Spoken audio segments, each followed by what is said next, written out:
Hello, this is Brian Rowe with Mythic MTG Tech, talking today about the Battle for Zendikar, things that were spoiled at PAX and PAX Prime as a Magic event.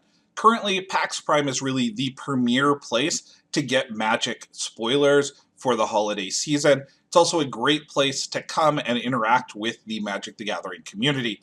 For people that want a little more real-time updates of what I'm doing, I've got everything posted to Instagram. I was posting all weekend. In the future, I would like to be able to stream from an event like this or even produce videos during the event. That's one of the reasons that I've got Patreon set up so that people can donate to the channel and I can do that higher production stuff. Wizards really knocked this one out of the park. They did a great job overall in creating an environment aimed at the public to invite them in to play Battle for Zendikar and get involved with Magic the Gathering. This is a giant sculpture that was jumping out of the convention center, or breaking out of the convention center. It's crushing a police car in one hand. It's several stories tall. It goes into the convention center also and just really creates this visually stunning appearance that was bringing new players into Magic. Inside of the lobby, Ladies Planeswalkers had set up tables where they were teaching new people how to play Magic. It was great to see that introduction of new players into the game. They had two real big events going on this weekend. One of them was the World Championship, which I'm going to talk about in a separate video. The other one being the Battle for Zendikar spoilers. I'm going to cover those a little bit in this video in particular. Don't worry about the World Championship stuff. I am definitely going to cover it. It's just taken me a while to produce. The spoilers are amazing. Ulamog, the Ceaseless Hunger, is going to be an EDH favorite.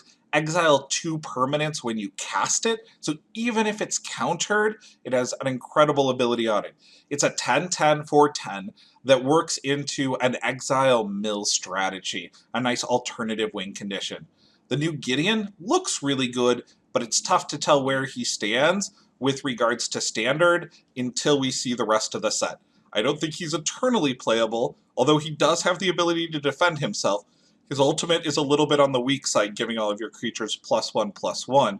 Although, interestingly, you can ultimate Gideon the turn that he comes out. So if he's the top end of your curve in a white weenie strategy, you could just give all of your creatures +1/+1 for 4 and possibly swing out to win. After a board wipe, he's a wonderful way to gain board presence. I think he's going to make it into some type of a white weenie deck. We also have some interesting cards here that are colorless, that have colors in their casting cost. I think this is going to be rebalancing of sealed and draft. When you have a bunch of colorless cards in a set, all of the draft and sealed decks tend to look the same. This is an interesting way to have colorless cards that still keep some color identity in place. They announced a Zendikar art book for Magic the Gathering. The artwork that they showed off was stunning. I'm not sure about this from an investment perspective, but I think it's going to be great for anybody who wants to dive into the lore and have a coffee table type item that they can show off to other people. I like that Wizards of the Coast is doing this. I think it's going to have a large amount of casual appeal overall. There's Flirt Lands, which we already knew about. We got to see some pictures of them, and it appears that almost all of them are new artwork, which is great. The artwork on them has looked really nice so far. Now is the time for individuals to consider picking up fat packs so that they can grab those full art lands for their cubes or for their draft sets. We have a new set of dual lands coming out, which are the Tango Lands. The Tango Lands basically enter the battlefield tapped unless you control 2 or more basic lands. I like the design on this a lot. They feel much more balanced than several of the other lands that we've seen in the past. They will be a powerhouse in Standard, and they may see some edge play in Modern. Not needing to take damage to bring them out untapped later in the game could save you a game versus a burn deck or a really fast robots deck. There's lots of Eldrazi in this set. This is going to be a really popular one with the casual crowd and with kids. I don't know which of these is going to be playable, but I personally really like the 5/5 Soul Ring that has a 4/4 body with it. I can see playing that in EDH no problem. Casual cards are ones to really watch out for with new sets because they don't spike up really early from competitive results. They take a long time to go up in value. This is going to be a fun set from a investment perspective because of all the fun casual cards that are going to be in it. There were some downsides. The biggest one was there was nowhere to play. And that made me really sad, as PAX is really a convention about getting players together and playing with other players.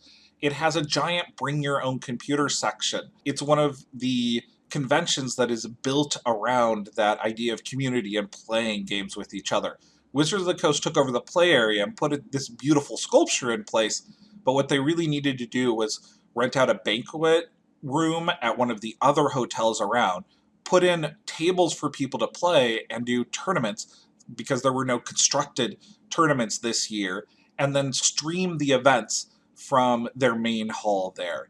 It would have been great to have a room full of people actually playing Magic the Gathering while they're talking about Worlds. It was really weird to hear the commentary kind of yell at the crowd saying, if you want to get good at Magic, you need to be playing. Why are you here watching? And I'm thinking, because you took away the play space and there's literally nowhere to sit to play. I would like to see some play space next year. It's the only downside that I really see to the event as it was done this year. They did have a cool giveaway t-shirt, or actually 3 of them, for attending the party that was held public and open this year. I'm pretty divided over whether the showbox parties, which I really loved the last 2 years, were better, or this particular party. This had much more of a public appeal to it, but it was so overcrowded and it had a huge giant line to it. I don't like standing in line. A friend of ours was able to grab this Gideon t-shirt for Maggie bought. Super happy about that. But overall, I would like a mix of events where there's an opportunity to talk to people and not necessarily just stand in line. I'd like to end on something very positive here, though. The Expedition lands were announced, and these are super, ultra, crazy rare rarity. Yes, new rarity, looks like Mythic. They're foil. They are about as rare as Mythic foils. I don't even know what to call this rarity. They're going to take a bunch of different popular cards. It looks like at this point just land, although that's not entirely confirmed. Add new artwork to them that is specific to Zendikar and put them in every few boxes. As somebody who likes to have really cool, rare cards in my deck, these are wonderful. If you open one of these and you don't want it, it's basically an extra $100 in trade fodder that you can give to other people. Now, this is not going to release the pressure, price-wise, on the fetch lands. Fetch lands are going to continue to go up in price until we see a reprint, either in Commander or in a core basic standard available set. I hope Wizards does that sooner rather than later. I'm glad that they added this. There's still a little more work that needs to be done, though, on making mana bases accessible for Modern. Who knows which Expedition lands will actually come out. I'm hoping that out of these 45 that have been discussed, that some of them include things like Grove of the Burnwillows, Horizon Canopy, and the Manlands from the Worldwake block. Those would be wonderful additions to have premium versions of. There's an opportunity to do some amazing cards here. If you're interested in exploring Battle for Zendikar, please subscribe to the channel.